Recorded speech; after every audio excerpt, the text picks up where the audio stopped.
Hey everyone, welcome back to the channel for another video on Marvel Contest of Champions, and this one is all about game balance. Last week we got chatting in my live stream about, well, what is really the quantifying aspects of game balance, especially when you're looking at certain champion changes that have happened fairly recently.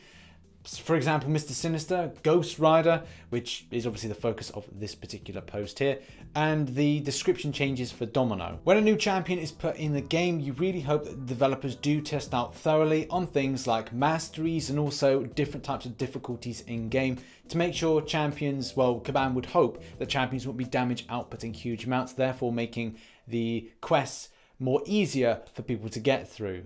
So seeing things like this, you kind of think, are champions being tested on all types of mastery builds and all different content? And it looks like the answer is a resounding no. Going back to Domino and Ghost Rider, as we know, their descriptions have changed in order to match what's in-game. It's kind of weird that then the characters and champions that when they were put in had this good or better damage output, or they were going to regen more but didn't have it represented.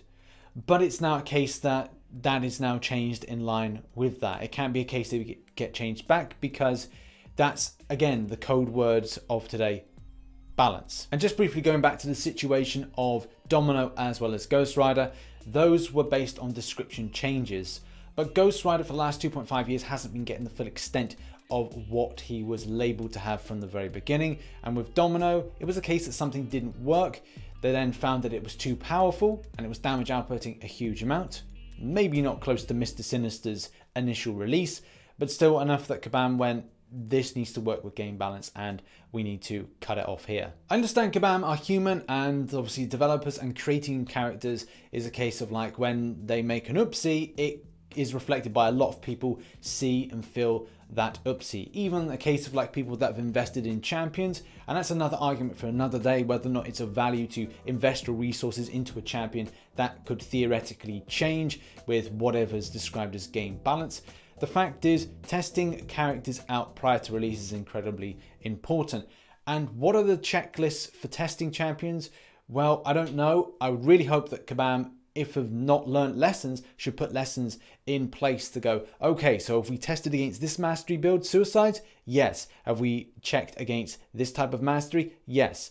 Is it outputting a huge amount of damage? Yes, no, and then it moves on to something else. Either way, a thorough check in different types of game modes with different type of masteries, utilizing so many different things with synergies they've put in place, as well as synergies already put in, is really important. It does make me feel at times that we should have one champion released per month rather than two, based on the fact a full month of full testing, hyped up, tested out to the community. It would feel that that would be really important. And also, would it prolong the game a little bit more? Yeah, that's good. It's kind of better not to kind of go too overboard and burn out. But I could be completely wrong with that, and other people may have a different opinion. This now brings me back to, again, the core subject of this particular video, which is game balance. Having that statement there and saying about game balance is one thing, but having certain other champions that damage output a huge amount or debuff a huge amount is a bit of a contradiction when it comes to having champions that are heralded as the best and champions that are heralded as the worst, or maybe champions you go, this is suitable for the first year of playing the game against this content, but these ones here are for things like Labyrinth for Legends, as well as Act 5. They have specific reasons and needs and wants in the game. Now I thought for the purpose of the video, it'd probably be good if I could ask the question to Kabam and hopefully get an answer. So I've asked Kabam Mike the following question, and I'm hoping to get the answers specific to stuff like, well, how much is a limit on how much a special attack does on whatever starage related level? So if it's say a 6-star, yeah, of course it's going to do more damage than a 5-star. That's obvious. But the fact is, where do they and how do they quantify that? How do they benchmark it? How do they set those things? Why do they set those things? What's the rationale behind it? Are there checklists? Are there other bits of information? Because I thought, again, it's a very broad statement to say game balance. But as I even put up here, not all champions are created as equals. Some champions are going to do more damage than others. So how does that come to be? Where does that logic of game balance come from? Now I know Mike's a busy man, so the fact is I'm not going to hold out for an answer. Hopefully I do.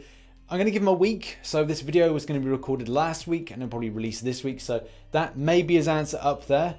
Wow. And this would be my answer here to that. Oh, yes. You might have to pause the video. If Kabam respond or don't respond, it's still interesting to think about, well, how does this really work in? The way that I'm kind of looking at it is that maybe Kabam go into different types of classifications of them, like A, B, and C.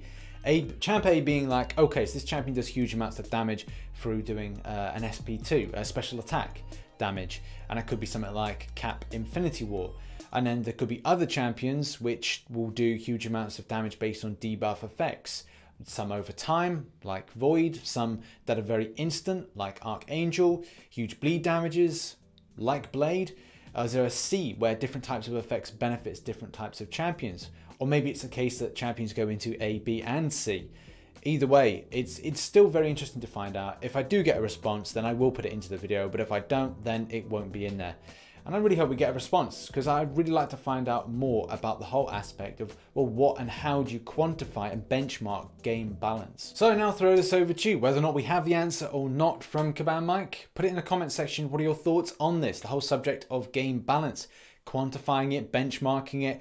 How do you think they come up with the ideas? And at the same time, do you think that it's fair in game? Do you think there's a lot of double standards to say have one champion that has amazing damage and also other champions that don't really make the cut? Like we're looking at a champion like Diablo. Either way, what are your thoughts? Love to hear them in the comment section below. Catch me on a live stream, Discord, by the way. You know, the link to the Discord server is in the description below. Support the channel, be a member, and also be a patron by the links in the below as well. Thanks, subscribe, and I shall catch you in the next one. Bye-bye for now.